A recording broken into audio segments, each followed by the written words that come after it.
在大家的心目中一直都是聪明绝顶的。有这样一位犹太人，他在美国出生，他的父母都是经济学家，他的叔叔和舅舅都获得过诺贝尔的经济学奖。而他在16岁那年就考入了美国顶尖的麻省理工学院读大学，而在他获得博士后的1年，也就是28岁，就成为了哈佛大学历史上最年轻的终身教授。他就是著名的经济学家劳伦斯·萨默斯。这位美国前财政部部长、哈佛大学前校长，一向以直率闻名，有大炮之称。在奥巴马时代被视为是美国经济政策决策的核心人物。最近他在哈佛大学接受我们专访时，对特朗普政府一再渲染美国对华贸易逆差提出了尖锐的批评。Hi, Professor Summers. Hello. Very nice to meet you. Good to see you. Very nice to meet Very you. good to see you. Thanks for making your time. I'm glad. Mrs. Goddard is here now, so we'll visit more. Yes, I'm sure we will. President Trump seems to be very troubled by the trade deficit. I've been uncomfortable with the way President Trump and Secretary Ross and others have spoken about the trade deficit. I think it reflects a basic ignorance, frankly, of elementary economics.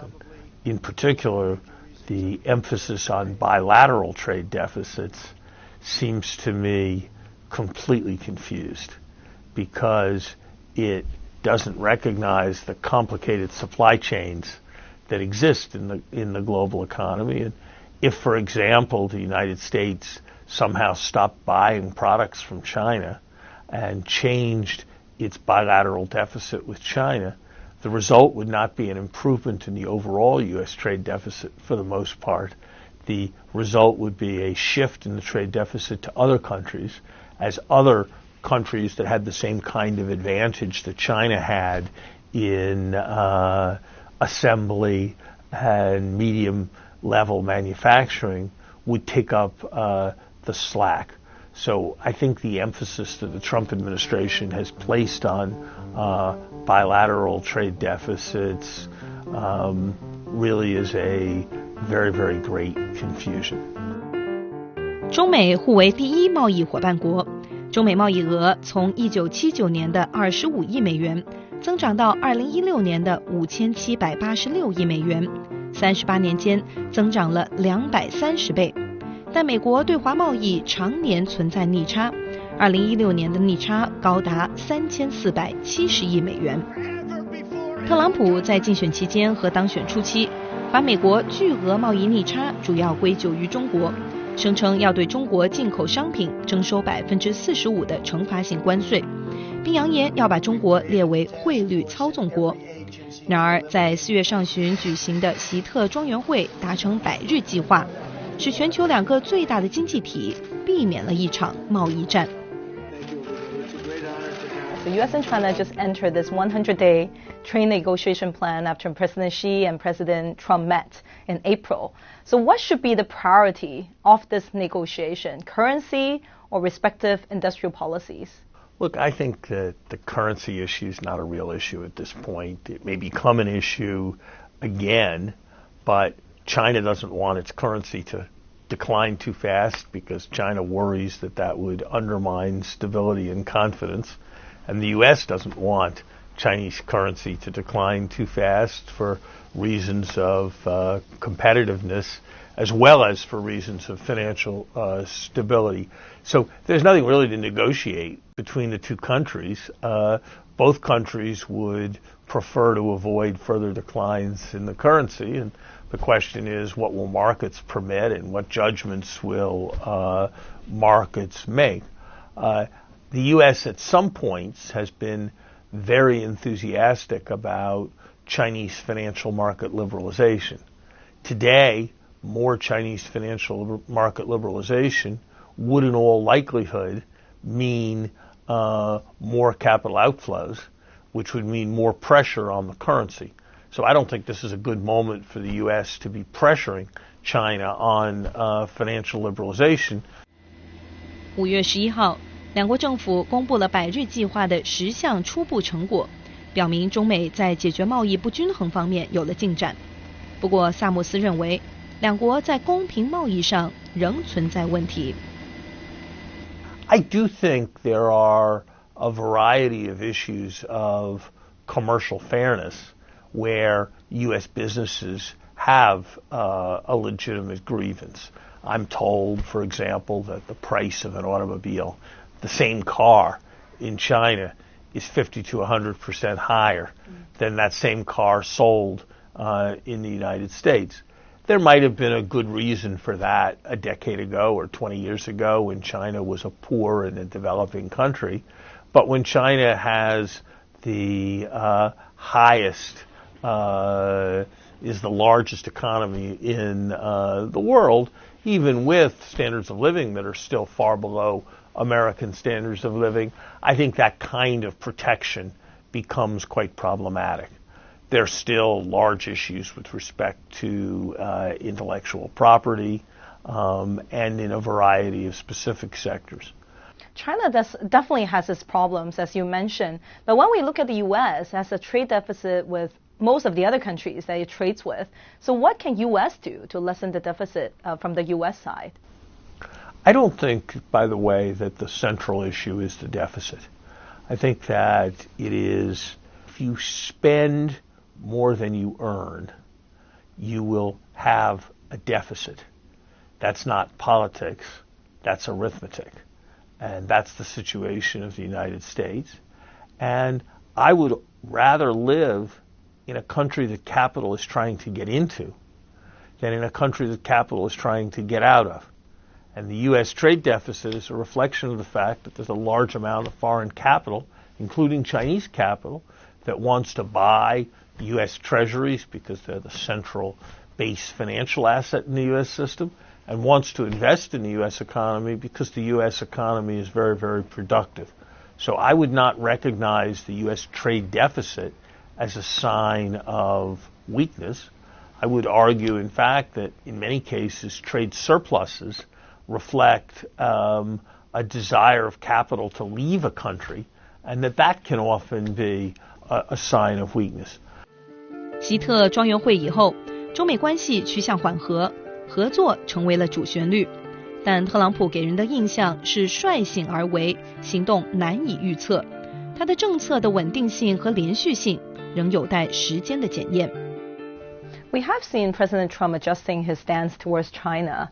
What do you think his China policy is going to be? And if you have a chance to advise him, what would you say to him? I'm not going to attempt to predict what President Trump's policy will be. He will have plenty, and his advisors, plenty of opportunities to articulate his policy.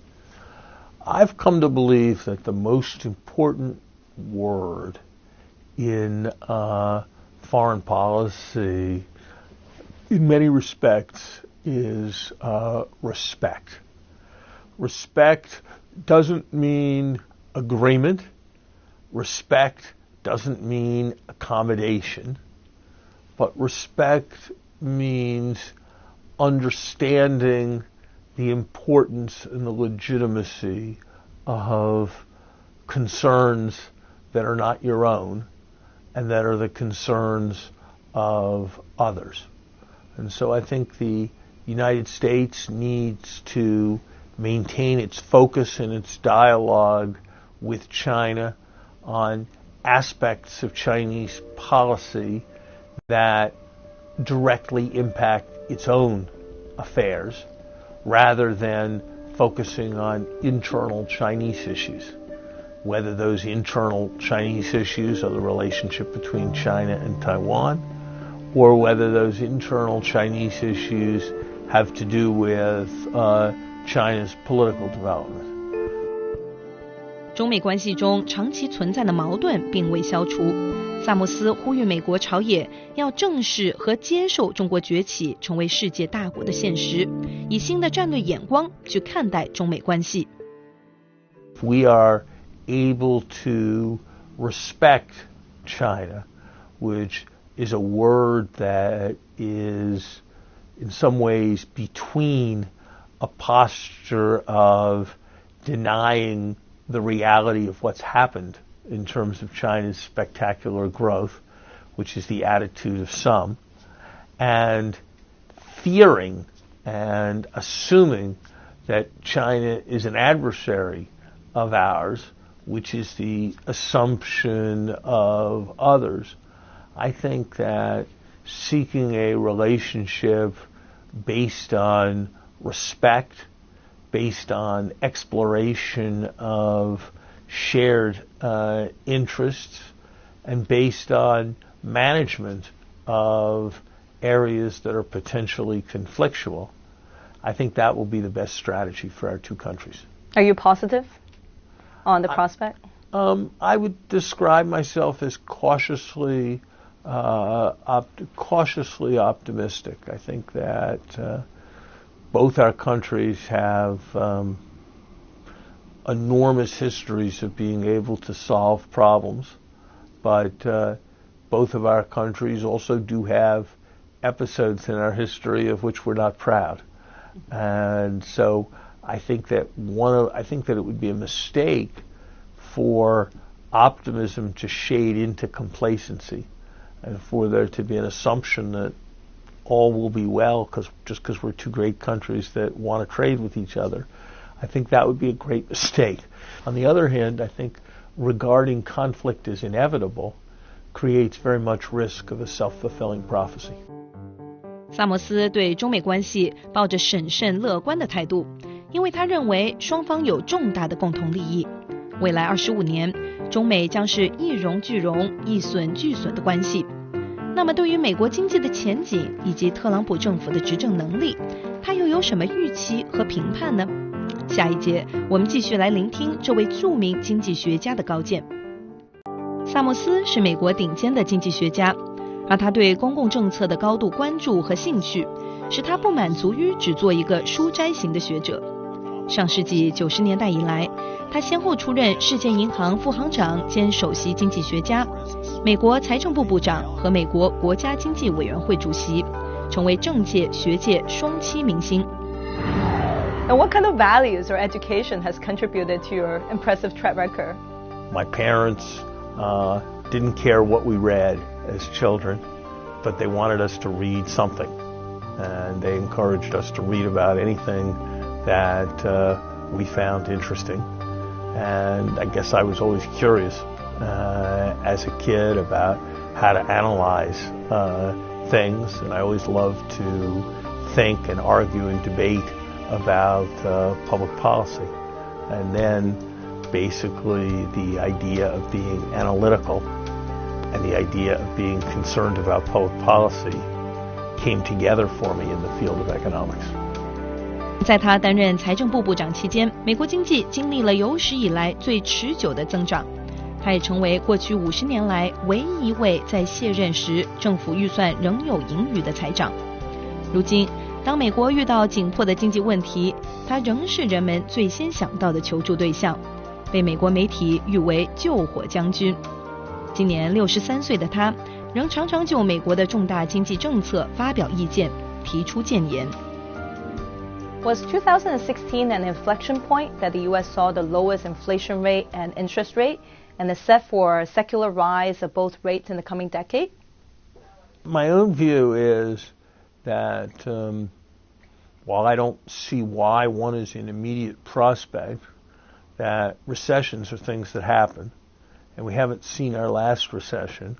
And when recessions happen, typically the Fed finds it necessary to cut interest rates by 4% or more. And so if I look at that 4% or more possible interest rate cut, it seems to me there's a very substantial chance that we'll see interest rates back near zero again. So I would not assume that it's inevitable that interest rates are steadily rising from here. I think in the absence of an economic downturn, they're likely to rise, but at some point, I think a downturn is likely to come. 萨默斯表示，特朗普的保护主义政策将使美国经济出现更多的不确定性，给全球经济带来风险。Our iPhone finance netizens, they're very interested in finding out your views on where is the U.S. economy going and the implications of Trump's economic policies for China. I don't think very many of President Trump's economic proposals are likely to come into law. I think the chances that he will accomplish his tax reform are not high. I think the chances that he will accomplish health care reform are not high. I think the chances that he will engage in substantial infrastructure investments are not high.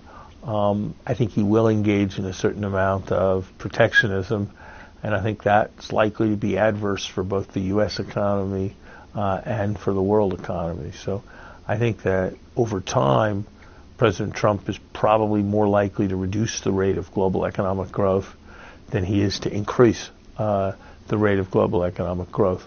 I do think he is doing one thing that is welcome, although some of the ways in which he's doing it I think are problematic, which is that he's paying considerable attention to business confidence in a way that President Obama didn't pay less attention to business confidence, and I think more business confidence may prove over time to be a contributor to economic growth. 特朗普打着让美国再次伟大的旗号，成功当选总统。他要让美国再次伟大的经济政策核心就是反自由贸易和反全球化。作为经济学教授，萨默斯依然相信，知识分子可透过教育发挥力量，教化社会。We see this upsurging of protectionism in the West, including President Trump being swept into the office on the populist waves. So how would you approach the Trumpian mindset and save globalization? In economics, and one of those is the idea that somehow just by subsidizing an export or tariffing an import, you can improve the trade deficit. It seems like common sense, but actually once you work it through, it isn't. And so education is, I think, the first large part, and that means educating the electorate, that means educating officials, that means ultimately educating presidents. And one of the things that has bothered me about this administration is that it seems to have great respect for wealth, but very little respect for expertise. And that, I think, is different from many other governments in the world, and is something that I think is actually very problematic. You mean the economic advisors that he appointed? The economic advisors, I think, don't either don't know better, or even worse, unlike President Clinton and President Obama, who I worked with, or the two President Bushes who I've heard about, who were open to hearing contrary points of view, and were open to having their advisors say, you know, you really should think about that question in a different way. I worry that there isn't that kind of receptivity to opinion with President Trump. 当美国从全球化的最有力推动者变为反对者之际，中国就成为了众望所归的继续推动全球化的旗手。So, at least speaking for myself, I very much supported what Xi Jinping said in Davos, and very much appreciated China's commitment to an open global system. At the same time, I thought that Chinese commitment to an open global system was something that needs to be there in deed as well as in word. And I think questions about remaining trade barriers to imports, questions about intellectual property and other policies that bear on investment in China, and questions about subsidies by China, particularly those that affect state enterprises, and through the special treatment of state enterprises, are all things that are important to study going forward. 萨默斯看到许多美国人对国际合作充满疑虑，但他认为美国应该避免重返保护主义的泥沼，继续推动全球化的进展，与各国协同应对人类社会面临的各种挑战。而对于萨默斯来说，他一生遇到的最大挑战和挫折发生在他任哈佛大学校长期间。在2005年初，他发表了一番被视为歧视女性的言论，引起轩然大波，被迫在2006年6月辞去校长的职位。And last question, could you share with us one instance that you stumbled badly in life and what have you learned from that? I've had other disappointments. I would have liked for my presidency of Harvard to have lasted longer and to have ended in a different way. But I have the approach in life that you do the very best you can. You push for the things you believe in. You try to make the most of every day. And if things happen that you don't like, Shimon Peres, the late Israeli former prime minister, was a good friend of mine. And I asked him about something. And he said to me, and I've never forgotten it, he said, not even God can change the past. And so what I've always tried to do in life is learn from things that happened and weren't what I wanted, but it's much more productive. And you accomplish more and you gain more satisfaction if you're looking and thinking forward than if you're looking and thinking backward. And that's what I've always tried to do after my many stumbles. 萨默斯以敢言著称，这给他带来过一些困扰。但是就好像他说的，谁都不能改变过去，任何事情发生，我们都不必自怨自艾，一切向前看，努力把握当下，机会才会到来。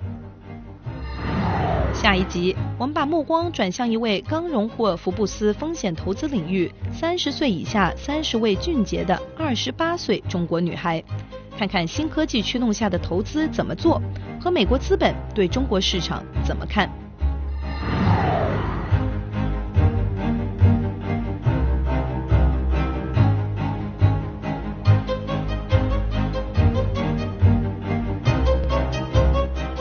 接着为您播出雅居乐地产筑梦天下。